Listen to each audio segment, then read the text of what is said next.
4 मई 2026 पश्चिम बंगाल की राजनीति में वो दिन जिसने दशकों से चले आ रहे सत्ता संतुलन को पूरी तरह बदल दिया। जिस राज्य को लंबे समय तक ममता बनर्जी और उनकी पार्टी तृणमूल कांग्रेस का अजय किला माना जाता रहा, वहां अब भारतीय जनता पार्टी ने इतिहास रच दिया है। बीजेपी ने 206 सीटों के साथ प्रचंड बहुमत हासिल करते हुए पहली बार अपने दम पर बंगाल की सत्ता पर कब्जा कर लिया है, जबकि टीएमसी महज 83 सीटों पर सिमट गई।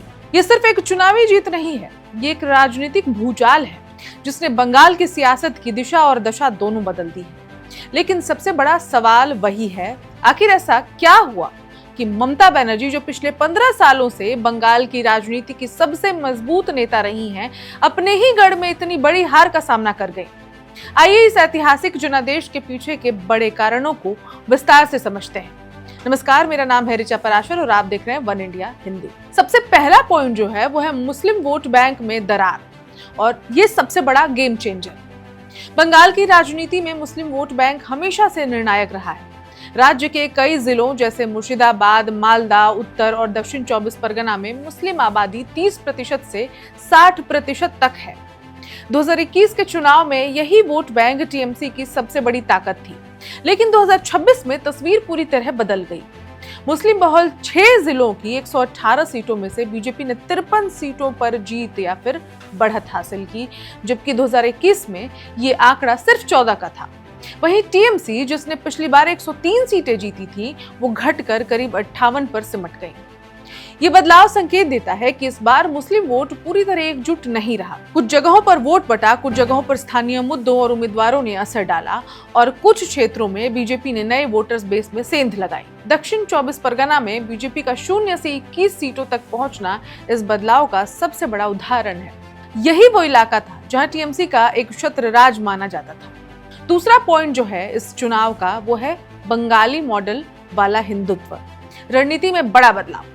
बीजेपी ने इस बार अपना चुनावी नैरेटिव पूरी तरह बदल दिया। 2021 में जहां पार्टी पर बाहरी होने का आरोप लगा था, वहीं 2026 में बीजेपी ने खुद को बंगाल की मिट्टी से जोड़ने की रणनीति अपनाई। माछ भात से लेकर जय मां काली तक बीजेपी ने हर उस सांस्कृतिक प्रतीक को अपनाया जो बंगाल की पहचान है। अमित शाह और योगी आदित्यनाथ ने रैलियों में स्थानीय भाषा, संस्कृति और धार्मिक भावनाओं को सीधे तौर पर जोड़ा। इस रणनीति का असर ये हुआ कि बीजेपी को हिंदू वोटों का बड़ा ध्रुवीकरण मिला।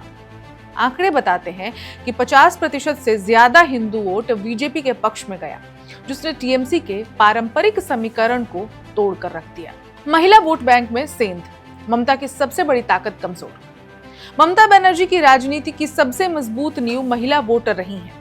लक्ष्मी भंडार जैसी योजनाओं ने उन्हें बड़ी संख्या में महिलाओं का समर्थन दिलाया था, लेकिन इस बार बीजेपी ने इस वर्ग को टारगेट करते हुए बड़ी रणनीति अपनाई। पार्टी ने आर्थिक मदद के बड़े वादे कर दिए, महिलाओं के लिए रोजगार, सुरक्षा के मुद्दों को जोर शोर से उठाया। संदेश खाली और आरजी कर जैसे मामलों ने ममता सरकार की छवि को काफी नुकसान पहुंचाया।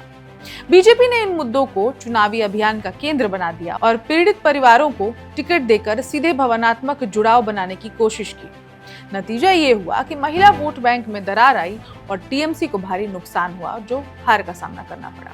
इसके बाद जो फैक्टर है वो है एसआईआर फैक्टर।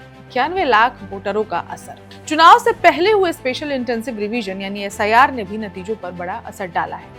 इस प्रक्रिया में करीब 91 लाख वोटरों के नाम लिस्ट से हटा दिए गए। विशेषज्ञों का मानना है कि इसका असर खास तौर पर टीएमसी के कोर वोट बैंक पर पड़ा। कई सीटों पर जहां जीत का अंतर 10,000 से कम था, वहां वोट कटने का सीधा फायदा बीजेपी को ही मिला। मुर्शिदाबाद, मालदा और उत्तर 24 परगना जैसे इलाकों में सबसे ज्यादा नाम हटे थे, जो टीएमसी के गढ़ माने जाते थे। नतीजों में इसका असर साफ दिखाई दिया। एंटी इनकम्बेंसी और सिंडिकेट राज का मुद्दा। 15 साल की सत्ता के बाद ममता सरकार के खिलाफ एंटी इनकम्बेंसी साफ नजर आई। बेरोजगारी, कानून व्यवस्था और भ्रष्टाचार जैसे मुद्दे जनता के बीच गहराई से मौजूद थे। बीजेपी ने इस बार सीधे ममता बनर्जी पर व्यक्तिगत हमले करने के बजाय उनके करीबी नेताओं और सिंडिकेट राज को निशाना बनाया। अभिषेक बनर्जी और स्थानीय स्तर पर कथित भ्रष्टाचार को बड़ा मुद्दा बना दिया गया। इस रणनीति ने जनता के गुस्से को एक दिशा दी और बीजेपी को इसका बड़ा फायदा मिला। बीजेपी का माइक्रो मैनेजमेंट जीत की असली मशीनरी। इस ऐतिहासिक जीत के पीछे अगर किसी एक फैक्टर को सबसे निर्णायक माना जाए तो वो है भारतीय जनता पार्टी का मजबूत संगठन और उसका बारीक स्तर तक किया गया माइक्रो मैनेजमेंट। ये जीत सिर्फ बड़े भाषणों या फिर लहर की वजह से नहीं आई, बल्कि हर बूथ, हर वोटर, हर क्षेत्र पर की गई गहरी रणनीति का नतीजा है। प्रधानमंत्री नरेंद्र मोदी की हाई इंपैक्ट रैलियों ने चुनावी माहौल को भी पूरी तरह से अपने पक्ष में मोड़ा। उनकी सभाओं ने कार्यकर्ताओं में ऊर्जा भरी और वोटरों तक सीधा संदेश पहुंचाया। वहीं अमित शाह ने चुनावी रणनीति को जमीन पर उतारने का काम किया। शाह ने बूथ लेवल तक की प्लानिंग पर खास ध्यान दिया, जिसमें हर सीट का अलग डेटा, अलग रणनीति और अलग लक्ष्य तय किया गया था। सबसे अहम भूमिका पन्ना प्रमुख मॉडल की रही, जिसमें हर कार्यकर्ता को 30 से 60 वोटरों की जिम्मेदारी दी गई। इससे पार्टी का सीधा संपर्क मतदाताओं से बना और हर वोट को सुनिश्चित करने की कोशिश की गई।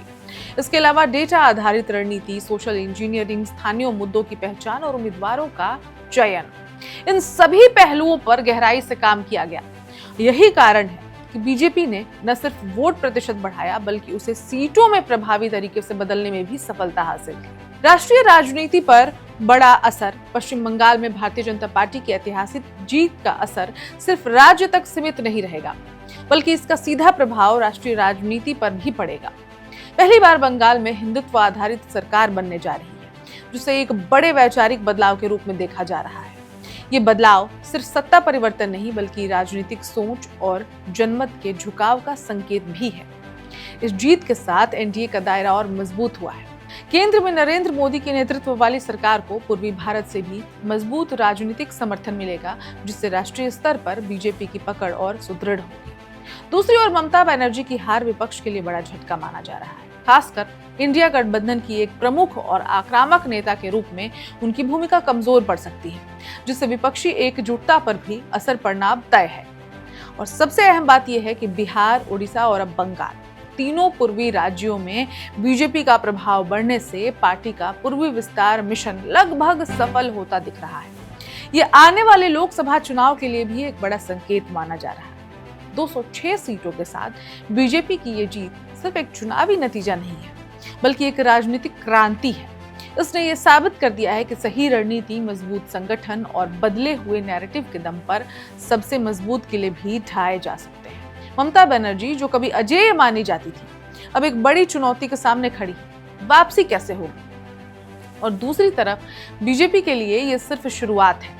क्या वो इस जनादेश को लंबे समय तक बनाए रख पाएगी? एक बात तो तय है, 2026 का ये चुनाव पश्चिम बंगाल के इतिहास में हमेशा याद रखा जाएगा, क्योंकि इसने न सिर्फ सत्ता बदली है, बल्कि पूरी राजनीति की दिशा ही बदल दी है। इस खबर में इतना ही। अपडेट्स के लिए देखते रहें one India Hindi. Subscribe to One India and never miss an update. Download the One India app now.